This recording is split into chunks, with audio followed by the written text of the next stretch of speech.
আবার ইমানদার বন্ধুগণ, আল্লাহ সুবহানাহু ওয়া তাআলার প্রিয় রাসূল বিশ্বনবী হযরত মুহাম্মদ সাল্লাল্লাহু আলাইহি ওয়াসাল্লাম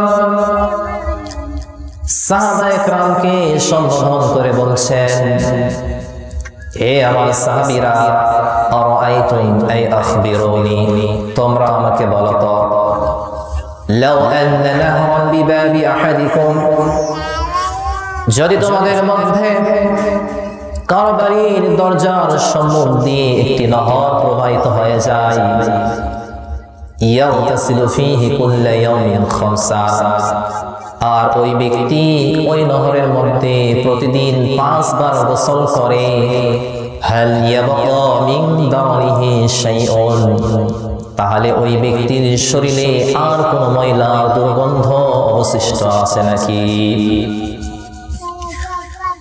আল্লাহ রাসূলের সাহাবাগণ জবাবে বলেন, ক্বালু লা ইয়াবকা মিন দারিহি শাইউন, সাহাবারা জবাবে বলতেছে, ইয়া রাসূলুল্লাহ, না না, ওই ব্যক্তির শরীরে কোনো ময়লা অবশিষ্ট থাকতে পারে না। ক্বালা ফাযালিকা মিসলু সালাওয়াতিল খামস, তখন আল্লাহ রাসূল সাল্লাল্লাহু আলাইহি ওয়াসাল্লাম বললেন, এটাই হলো 5 ওয়াক্ত নামাজের উপমা, ইয়ামহুল্লাহু বিহিন্নাল খাতায়া, আল্লাহ সুবহানাহু ওয়া তাআলা এই 5 ওয়াক্ত নামাজ সময়ে গুরুত্ব সহকারে আদায় করার কারণে বান্দার আমলনামার সমস্ত গুনাহে সগীরাগুলো ক্ষমা করে দেন, বলি সুবহানাল্লাহ। সম্মানিত সুধী, এই হাদিসের মধ্যে গুনার উদাহরণ দেওয়া হয়েছে ময়লা এবং দুর্গন্ধের সঙ্গে, এবং পানিকে উদাহরণ দেওয়া হয়েছে নামাজের সঙ্গে।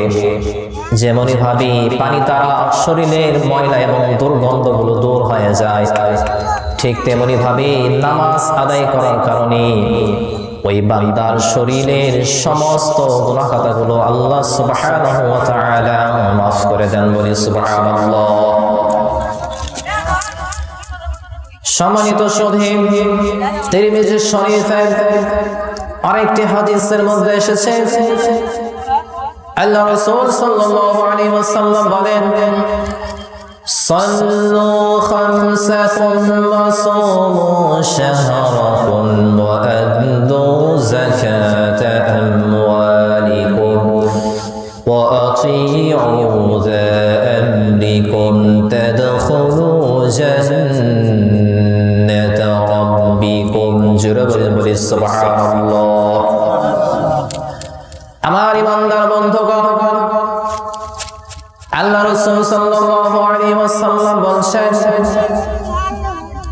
সাল্লু খামসাকুম, হে আমার উম্মতরা, তোমরা 5 ওয়াক্ত সালাত আদায় করো, অসুমু শাহরাকুম, এবং রমজান মাসে রোজা আদায় করো, ওয়া আদু যাকাতা আমওয়ালিকুম, তোমাদের মালের যাকাত আদায় করো, এবং তোমরা তোমাদের শাসকের আনুগত্য করো,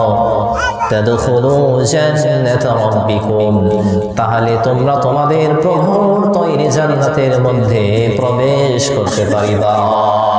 সুবহানাল্লাহ। যদি কেউ নামাজকে গুরুত্ব সহকারে আদায় করে, রোজা পালন করে, মালের যাকাত আদায় করে এবং শাসকের আনুগত্য করে, আল্লাহ সুবহানাহু ওয়া তাআলা তাকে জান্নাতের মধ্যে প্রবেশ করিয়ে দেবেন। আর একবার বলি সুবহানাল্লাহ। সম্মানিত সুধী, ঠিক এমনি ভাবে মুসনাদে আহমদের একটি হাদিসের মধ্যে এসেছে, হযরত আবু যর গিফারী রাদিয়াল্লাহু আনহু বর্ণনা করেন যে একবার নবী করিম সাল্লাল্লাহু আলাইহি ওয়াসাল্লাম শীতকালে বাহিরে তাশরীফ নিয়ে গেলেন। তখন গাছ থেকে পাতাগুলো ঝরছিল। আল্লাহ রাসূল সাল্লাল্লাহু আলাইহি ওয়াসাল্লাম গাছের 2টি ডাল ধরে ঝাঁকালেন। গাছের 2টি ডাল ঝাঁকার কারণে ওই গাছগুলো থেকে আরো বেশি পরিমাণে পাতা ঝরতে লাগলো। আল্লাহ রাসূল বললেন, হে আবু যর, আবু যর জবাবে বলে লাব্বাইকা ইয়া রাসূলুল্লাহ। আবু যর বলতেছে ইয়া রাসূলুল্লাহ আমি উপস্থিত।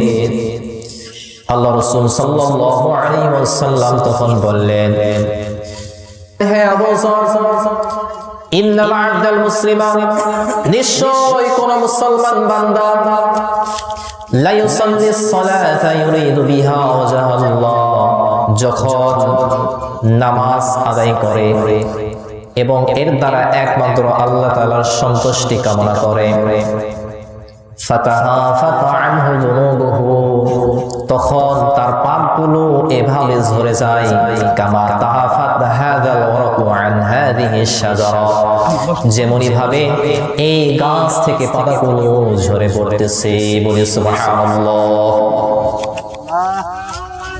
একটা বান্দা যখন একমাত্র আল্লাহ তাআলাকে সন্তুষ্ট করার উদ্দেশ্যে নামাজ কায়েম করে সালাত আদায় করে তখন ওই বান্দার আমলনামা থেকে গুনাহে সগীরাগুলো এমন ভাবে ঝরে যায় যেমন ভাবে শীতকালে গাছের পাতা ঝরতে থাকে